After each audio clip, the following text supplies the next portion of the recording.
Hello folks, I'm Vasilis from BNJ Success Team, and as you saw before, I was climbing in the jungle trying to find a waterfall, but at some point like billions of mosquitoes attacked me and they wanted to drink my blood, and I don't like giving them my blood, so I had to go away, move, relocate because they were hunting me as I was on the scooter driving. So right here I'm in Laguna, Phuket, and have this beautiful lake behind me and an amazing sunset in front of me. And the reason I'm making this video is because I've seen many people right now. There is a trend with the World Cup, and probably you are one of the people that are watching the World Cup, supporting your team, football. So my team is also in the World Cup, Greece, but imagine this, I didn't even know this. Some other guy told me.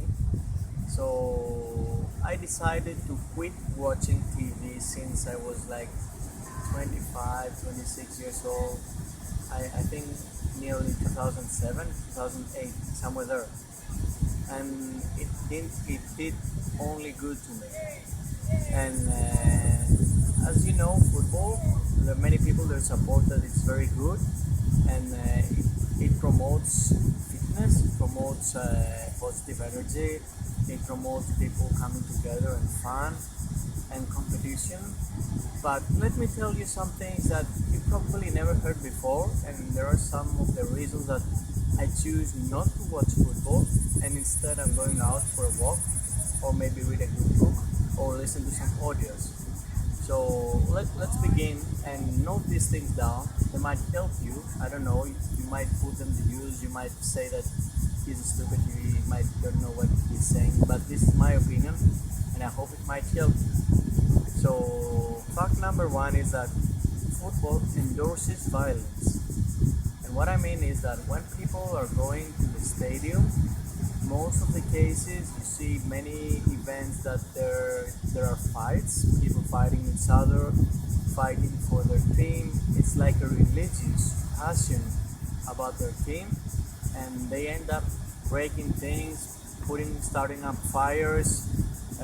They turn up to be hooligans, stabbing each other, breaking glasses. I think you've probably seen many times in the TV similar events throughout all the world, from the England to US to Brazil. Wherever you go, you see that events repeating.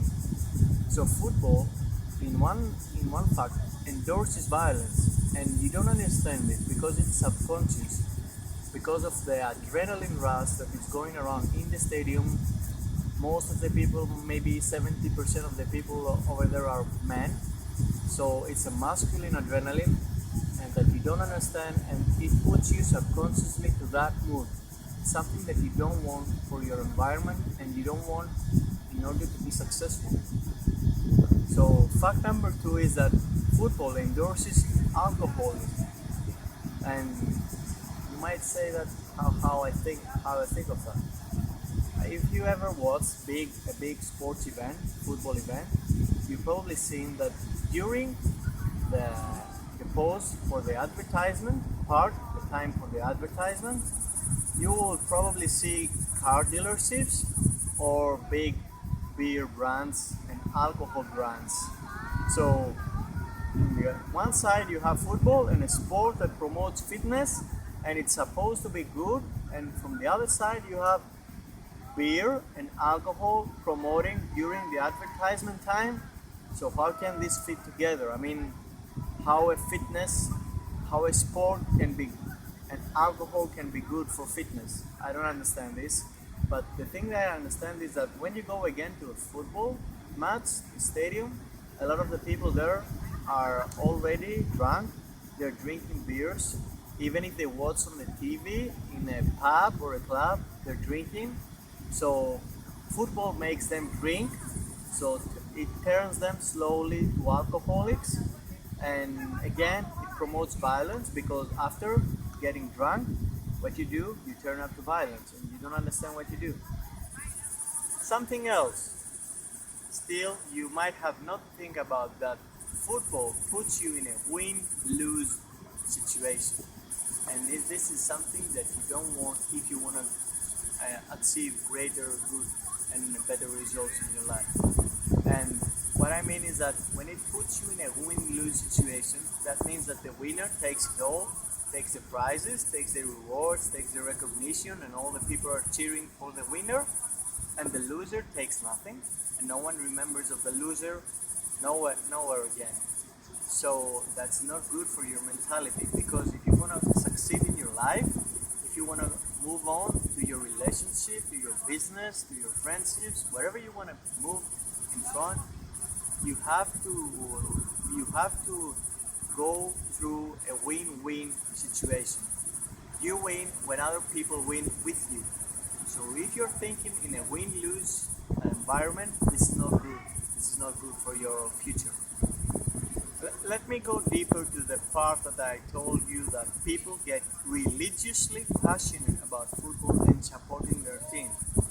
I mean, sometimes, from my experience, I saw people being so passionate, religiously passionate, like they were getting paid from the team to support.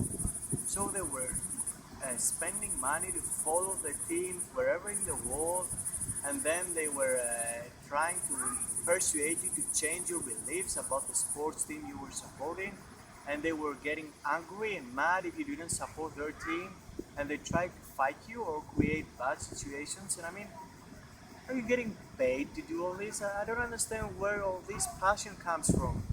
Again, this supports my first statement that it derives from the masculine adrenaline, that it's been created subconsciously into your brain and you don't even understand it. I mean, personally, I'm passionate about something that pays me or something that makes me and my environment feel good, but I wouldn't be passionate about a team that's kicking a ball and they have the players that they're getting paid millions just to kick a ball. I mean, for Christ's sake, come on, think logically. And I gave you a lot of food for your thoughts about how you watch football and general sports. So take all, write them down, think about them, and leave me your comments if you're watching this on Facebook or if you're watching this on my blog. Again, leave me your comments. I would like to know what you think about it. So until